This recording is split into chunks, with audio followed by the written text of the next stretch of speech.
جبکہ بھارتی اقدام کے خلاف احتجاج کرنے والے کشمیریوں پر فائرنگ کر کے 6 مظاہرین کو شہید اور درجنوں سے زائد کو زخمی کر دیا تھا۔ بھارت کی جانب سے مقبوضہ کشمیر میں موبائل، انٹرنیٹ سمیت تمام مواصلاتی نظام تاحال معطل ہے، جبکہ قابض فورسز نے وادی سے سینکڑوں حریت رہنماؤں کو گرفتار کر لیا تھا۔ دوسری جانب پاکستان نے بھارت کے اس اقدام کو مسترد کرتے ہوئے بھارت کے ساتھ دو طرفی تجارتی تعلقات معطل اور سفارتی تعلقات محدود کر دیے تھے۔ پاکستان نے یہاں موجود بھارتی ہائی کمشنر کو بھی ملک سے دفعہ رائٹ کر دیا تھا، جبکہ اپنے نامزد ہائی کمشنر کو نئی دلی بھیجنے سے انکار کر دیا تھا۔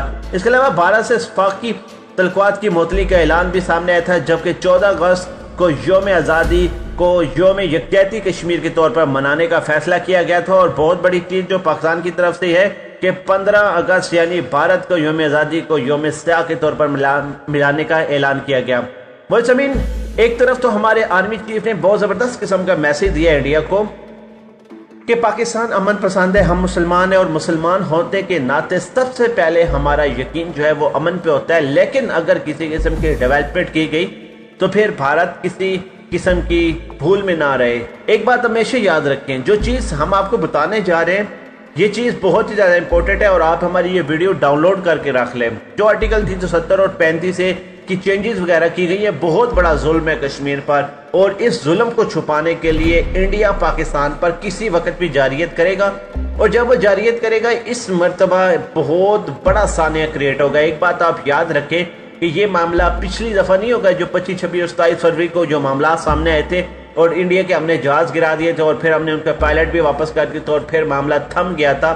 یہ اس دفعہ اس قسم کا معاملہ نہیں ہوگا۔ اس دفعہ انڈیا اگر ایک حرکت کرتا ہے، دیکھیں پاکستان اس انتظار میں ہے کہ انڈیا کی طرف سے ایک حرکت سامنے آئے، پھر ہم انڈیا بھی اڑائیں گے اور اس میں بہت سارے مسلمانوں کو بھی قربانیاں دینے پڑیں گے۔ یہ بہت افسوس کی بات ہے کہ مسلمان پاکستان میں بھی ہیں اور بڑی تعداد میں انڈیا میں بھی موجود ہیں، لیکن پھر قربانیاں دینی ہیں، کیونکہ جس طریقے سے آزادی کی قربانی کشمیری دے رہے ہیں جب انڈیا پاکستان کی جنگ لگے گی۔ دیکھیں بہت سارے لوگ جنگ کا لفظ استعمال تو کرتے ہیں، لیکن وہ یہ بات سوچتے نہیں ہے کہ جنگ جب لگتی ہے تو وہاں پر انسانیت مکمل طور پر مر جاتی ہے، اور سب سے زیادہ نقصان انسانوں کا ہی ہوتا ہے۔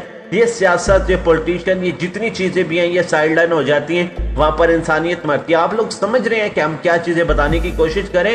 ہم کھلے الفاظوں میں بالکل کوئی چیز نہیں بتا سکتے، لیکن آپ کو ہم یہ ضرور بتائیں گے کہ آنے والے دنوں میں کسی بھی وقت بھارت پوری دنیا کی ٹینشن ایل او سی پر اور کسی بھی بڑے سانحہ پر کریٹ کر سکتے ہیں 35 اور آرٹیکل 370 کو چھپانے کے چکر میں۔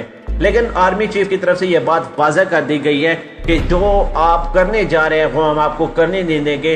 جو آرٹیکل 370 اور 35 سے چینج کر کے آپ خود کو بڑا سمجھ رہے ہیں، یہ آنے والے دنوں میں بہت زیادہ معاملہ خراب ہو سکتے ہیں۔ اسی موقع پر بھارتی میڈیا کی رپورٹ کے مطابق بھارتی حکومت کے اقدام کی مذمت کرنے کے لیے منعقدہ ایک تقریب سے خطاب میں کانگریس رہنما نے کہا کہ اگر مقبوضہ جموں کشمیر میں ہندو اکثریت ریاست ہوتی تو بی جے پی اس آرٹیکل ختم نہیں کرتی۔ انہوں نے کہا کہ مقبوضہ جموں اینڈ کشمیر کی صورتحال غیر مستحکم اور بین الاقوامی خبر رساں ادارے اس بدامنی کو رپورٹ کر رہے ہیں، لیکن بھارتی میڈیا ہاؤس نہیں ہے۔ بی جے پی برم نے کہا کہ انہوں نے 7 ریاستوں میں 7 مقامی جماعتوں کی جانب سے ڈر کے باعث راجیہ سبھا میں بی جے پی کے اقدام کے خلاف تعاون نہیں کیا۔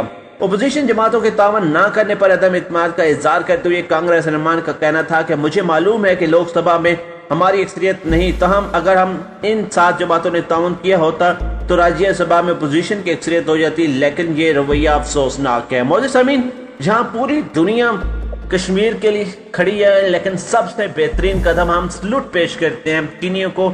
چین جس طریقے سے انڈیا کے سر پہ چڑھ گیا ہے، سامعین، کیونکہ چین کے ایریا کے بارے میں بھی، کیونکہ سرکاری خبر رساں ادارے ایسوسییٹڈ پریس آف پاکستان کے مطابق چینی وزیر خارجہ سے ان کی بھارتی ہم منصب سبرام یم شکر نے ملاقات کی۔ اس دوران واشنگٹن نے مقبوضہ کشمیر کی موجودہ صورتحال اور پاک بھارت تنازع کو قریب سے دیکھ رہے ہیں۔ تین صورتحال کو پیچیدہ کرنے والے کسی بھی یک طرفہ اقدام کی مخالفت کرتا ہے۔